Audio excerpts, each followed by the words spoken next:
We find it's always better to fire people on a Friday.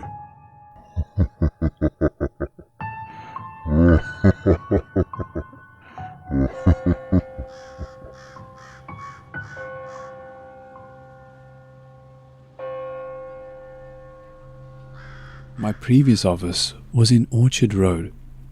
The building was supposed to be new and we just moved in. I have colleagues who are on shift 365 days a year, and one of them had the third eye and could see things. She told me she could see shadows running around the far end of our office very regularly, starting from 10 p.m. onwards. For me, I don't usually believe in such things, but after so many things happening in my life, and to people around me, I started believing that such things might actually be real. Who knows? Anyway, there was this day when I was supposed to go for a business trip. While packing my luggage and work stuff, I realized that I left something important in the office and had to go back to get it. It was around 2:30 a.m. when I reached my office with one of my friends. My friend waited for me at the reception counter while I switched on the lights and went to get the stuff from my desk. While walking to my desk, everything was super silent. So silent that I could hear a pin drop. The aircon was off, and everything was off. No sound at all. I got my stuff and proceeded to walk out of the office towards the reception area. As I was walking towards the reception area, I suddenly heard a constant ting, ting, ting sound at the far end of the corner. I didn't hear that when I walked in earlier, so I didn't bother about it and continued walking. When I reached the end of the office near the reception area to switch off the lights, suddenly there were heavy footsteps in the office.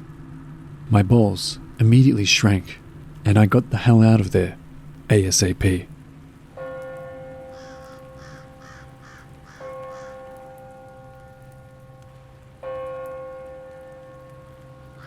This is a story about old furniture and why I don't like to buy second-hand items. It happened a few years ago when I was working for an SME. We had just moved to a new office the week before, on the second floor of a storehouse. Most of us had backlog declared due to the shifting.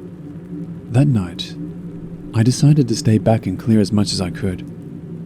With the project already months behind due to my predecessors, I was eager as their replacement to prove my worth. As the rest of my colleagues left for home, one by one, my team lead walked over and asked me if I was going home. I replied that I was trying to clear some of the work and will be staying late.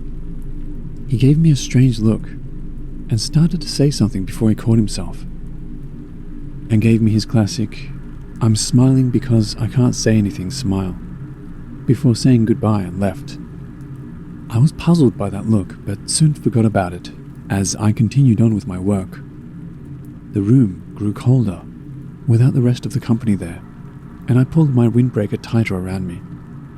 Hunger was getting to me, as I hadn't had dinner yet, but that only served to motivate me to clear up faster and go for my meal. Then, I felt it. The feeling of someone staring at me, behind my back, someone angry, almost furious.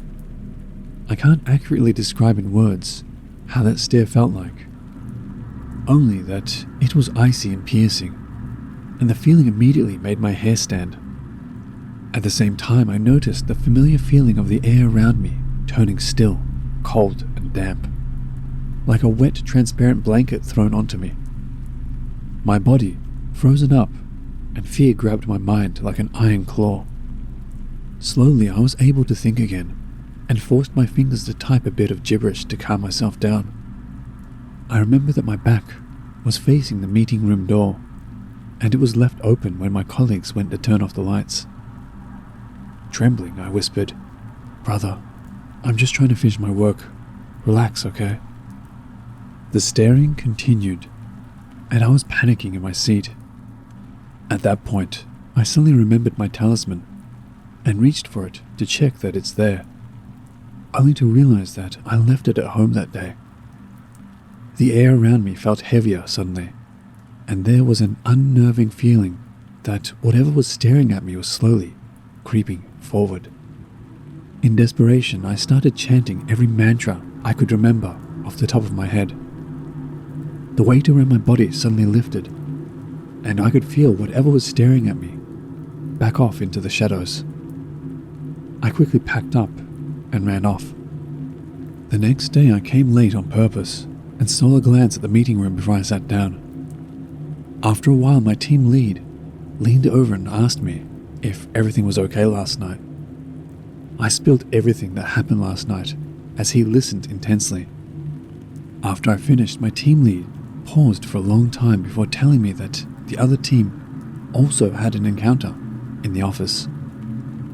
He was also the last person in the office, and he was walking to the pantry when he saw a woman walking towards him. Thinking that someone had walked into the office when he didn't notice, he was going to call out to her when she suddenly vanished. I shuddered and decided to hurry my work so that I didn't have to be the last to leave that night. Later that day, my boss called a meeting, and we had to go into the meeting room.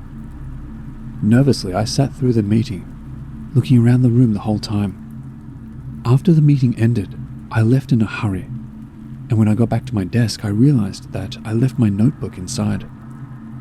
As I walked in to take my notebook, I felt a tinge of the sickening feeling in the air I felt last night, and noticed that it was coming from the 2 old chairs left behind by the previous tenant. They were old, handmade chairs that were painted over with cheap paint, one in green and the other red. Grabbing my notebook, I rushed out of the room. For a week or so after that day, I made sure to leave early and to always wear my talisman to work. One day, I came to work and noticed that something felt different. I checked the meeting room and noticed the chairs were gone. Eventually, I heard from the boss that the previous tenant had come back to take them. I didn't believe him. Whatever the truth is, none of us had any encounters after that. I have refused to buy any second-hand furniture since.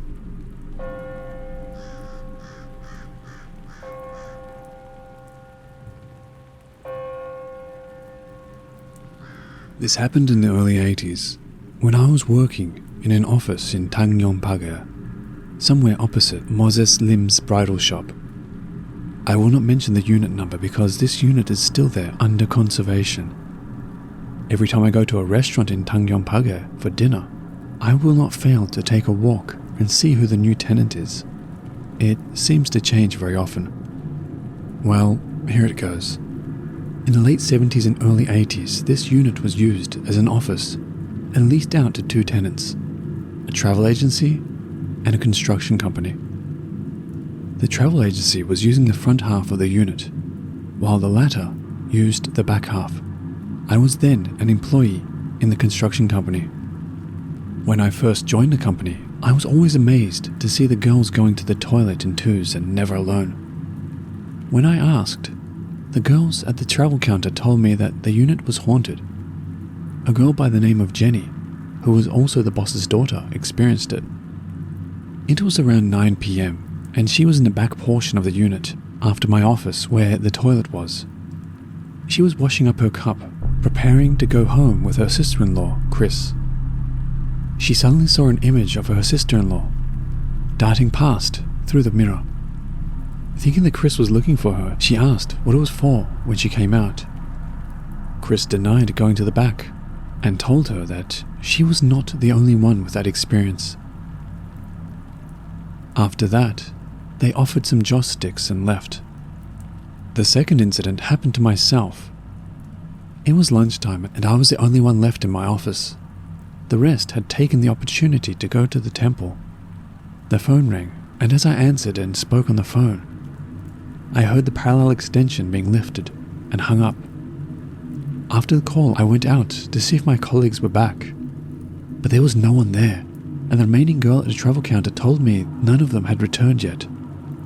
I simply shrugged it off, as I did not want to scare myself with it any further. Sometime later on a Sunday, another one of the girls from the travel counter She was new and I shall call her Alice. Experienced, or rather saw something. It was around 4 p.m. and they were having an early dinner break before the rush hour. As she was eating, she saw from the corner of her eye that there was someone standing at the entrance to my office area, and upon closer inspection, realized that there was only a pair of legs with no upper body. Not surprisingly, she just stared and gestured towards the place with shock. Jenny, who was eating with her, guessed that something was not right, although she could not see what, and rushed to open the main tinted glass door to let in the sun. The apparition apparently disappeared at that point. Alice then described what she saw, and again they offered joss sticks to pray. Not too long after that, the travel company moved, and we were the only ones left there. On Christmas Eve of the same year, I received a call from the family living above my unit. He told me that he could smell something burning from downstairs in my office. I told him to go downstairs, lift up the roller shutter and take a look. He did and told me that it was on fire. Immediately, I called my boss and we rushed down to the office. Upon reaching it, we saw that there was no fire, or any sign of a fire. So we asked the mother of the guy that called me what it was all about. At that time, the guy came down, and his face was as white as a sheet. He told us that he saw some fire sparks flying about when he lifted the shutters. Soon after, we too moved. Not because of the hauntings, but because the authorities wanted to take over for conservation. During the 2 to 3 years that I was working there, I was asked a number of times by the people from the neighboring shops which unit I was working on. When told the address, they would all go, "It's so scary. Aren't you afraid?" The guy who called on Christmas Eve, who happened to live in the unit just above my office for all of his life, told me about the history of that place. Apparently, a girl committed suicide by hanging herself when she was jilted and haunted the place. She was wearing a blue, flowery samfu when she died. This explained why the girls always saw a fleeting image of blue with flowers and the pair of legs too. After that, her family moved and the place was converted into a gambling den of sorts. A man was killed when a fight broke out. Gamblers sometimes saw a puddle of blood where the man was killed, and after that, it was taken over by our landlord who converted it into an office. This story is true. As I write, the memories come back, and I feel shivers running down my spine. If any of my ex-colleagues happen to chance upon this story, please let me know.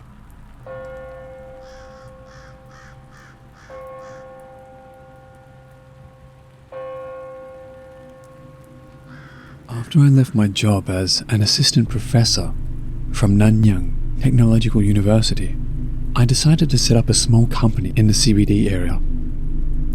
I chose an office with a magnificent view on the 37th floor at International Plaza, Tanjong, Pagar. It was considered as a small-sized office with merely 1,500 square feet. However, it fit my business strategy as a startup of a freelance IT consultant firm with a manpower of about 6.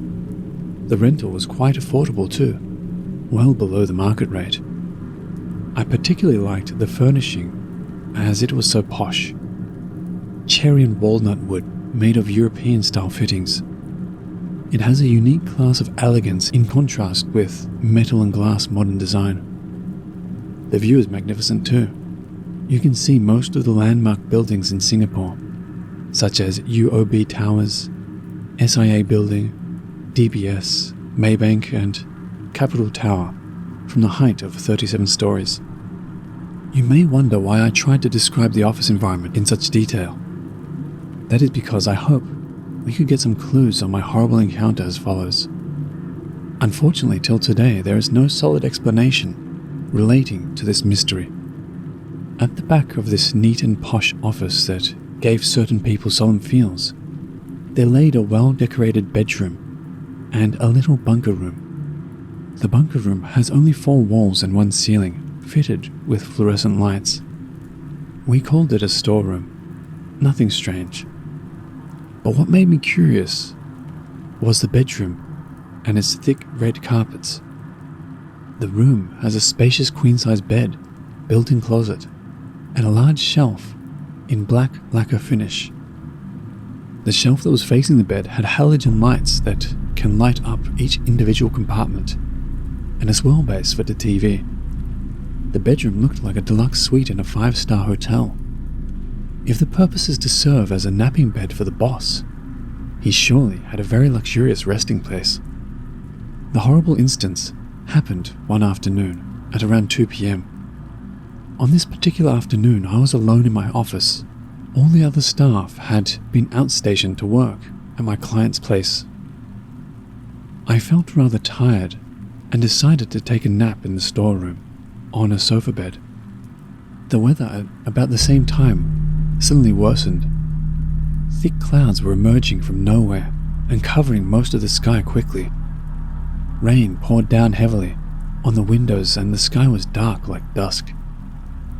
Under some dim light from the corridor outside the storeroom, I lied down and tried to get some sleep.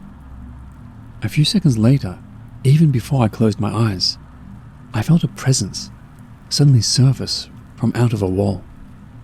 It wasn't a visible figure or a patch of shadow, but I could strongly feel it, approaching steadily towards my sofa bed. The feeling of horror was beyond how words can describe. I shrank my body, trying to move to one side of the sofa bed, as it was a natural human reaction. What horrified me next was, I felt it was sitting down right beside me, right on my sofa bed. It was less than 1 foot away from my face. I even saw the mattress being pressed down, just like if a person was to sit down on it. Almost simultaneously, the thing hugged over my body, and I could feel its weight on me, making it hard for me to breathe. I wanted to shout, to get up and escape, but I only found that my strength left me totally. In other words, my body was paralyzed. It wasn't a dream or hallucination. I was sure of this because my eyes were wide open. I just couldn't talk or move. 10 minutes went by, while I was strangled in horror. It didn't move. I could only hear the rain hitting on the glass windows outside. Together with the raindrops, I vaguely hear that thing whispering to me in a slow and deep sigh, "Ayutu." I couldn't make out what was the meaning, but I was concentrating on saying aloud in my mind, "By the holy name of Jesus Christ, I command you to go away." Then followed by the prayer, "Our Father who art in heaven."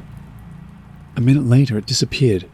I found myself sweating, breathing heavily, and my heart was thumping fast. Coincidentally, the rain from outside had eased down into drizzles. Horror still filled the place. I never told anyone, especially my staff. Once words slip out from their mouths to my clients' ears, it would be my business's doomsday. Since that encounter, I placed a copy of the Holy Bible in that storeroom. Fortunately, nothing strange happened after that. Quietly, I started investigating the house by checking through every corner of the office for suspicious objects. One day I found a velvet-clothed round box in about 1 feet of diameter in one of the drawers in the bedroom. It was red in color. With extreme surprise, I wondered how there could exist a nice gift box in a hidden corner of the drawer. I still remember that the office was left totally empty at the time when I first moved in. No staff would usually trespass into this bedroom. Wouldn't it be left over by the last tenant? This was the first idea that flashed across my mind. It seemed a little weird for the fact that nothing was left over but such a nice gift box. All the other drawers were empty. With extreme care, I opened the box. Looking inside, I saw a piece of shattered porcelain in shiny black color. This escalated my curiosity to a newer height. Why on earth such a nice velvet box was used for a piece of broken junk? The shattered piece measured at about 4 by 5 inches with some irregular shape. The thickness was of about half an inch. It was just like a broken piece picked up from a smashed vase. When I touched the porcelain, I felt an electric shock strike me. Sad, hollow, heart-rending, and poignant was how I felt. Then it came to me as an emotion of misery and discomfort, overwhelming my mind. It reminded me of the horror sleep paralysis experience from yesterday. The sadness that I received through touching the glass was the same as that of the thing when whispering to me over my body. Without a second thought, I threw the broken glass down the rubbish chute. I then later asked my property agent about the history of the office. She said, several years ago the last tenant rented this office for his shipping company. He was a Caucasian businessman. Later, they terminated the rental contract in a kind of hurry. Since then, the place has been abandoned for quite a long time. There were some potential tenants who came and viewed the office, but they all said that they didn't feel right about this place. Also, there was another fishy thing relating to this incident. From time to time, there were some overseas phone calls, late in the evening, looking for Mr. Mark Lawrence. And there were letters addressed to some Italian names, received at the office letterbox too. One time when I answered the phone, there was a Caucasian man with an Italian accent looking for Mark. I told him that Mark was the last tenant and he no longer stayed here. He was shocked and replied that that was impossible. He said that Mark had just answered his call last week with this number at about the same time, and he believed that his business was still operating in Singapore, right in this office. I almost fainted. We were both so confused over the telephone call. I regretted that I hastily hung up the phone because I didn't take down his contact information. I was hoping that Caucasian man or anybody who knows the whereabouts of my last tenant would call again, but my hope had gone in vain. What was it that pressed over me in that gloomy afternoon? What was it trying to tell me? What was the broken porcelain piece that I recovered from the drawer? All of these remain as a mystery to me. Nevertheless, I moved out of the office a few months after that horror instance. I still think of these questions. Whatever it is, there seems to be no solid answer.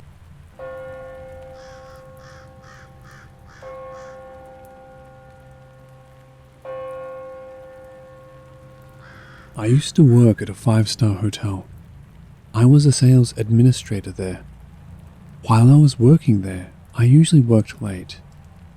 I always finished my work around 12 midnight. As I am so used to working late, I always think the night will be the same as yesterday, and so on. That night, as usual, I was working late again. I remember I was typing a contract that my manager needed tomorrow morning. While I was busy typing, I could feel someone behind me. Weird. I was all alone in the office. I turned around and saw no one. My heart was beating very fast, but I told myself, you have to be brave. You need to finish this blasted contract. You've got a lot of work to do. So I continue with my work. Suddenly I could smell something flowerish. Then, both of my manager's computers suddenly switched on by themselves. Guess what happened next? I heard someone calling my name from afar. By that time, I was really scared, but no matter what, I needed to finish the contract. Suddenly, my computer switched off by itself and the whole office blacked out. I screamed and started to cry. Someone was still calling my name. I cannot take this anymore. I packed my things and the contracts so I can bring them back home. I called my ex-boyfriend, telling him, please, talk to me until I reach home. By that point, I was running towards the lift. While I was waiting for the lift, I saw a figure, so I recited some prayer words. After that incident, you would think I would not dare to work late night again, but I still work late. And that incident happened again and again, until I finally said enough is enough. From that night, I started bringing my work back home. But still very weird, every time I left my desk, I will organize my work for tomorrow and always keep my desk neat. When I reach work early in the morning, my desk is in a mess. I keep on asking myself, is that a ghost who's been disturbing me? Maybe it is, but I'm so happy that I decided to quit my job. Although, it is not so easy to find a job now.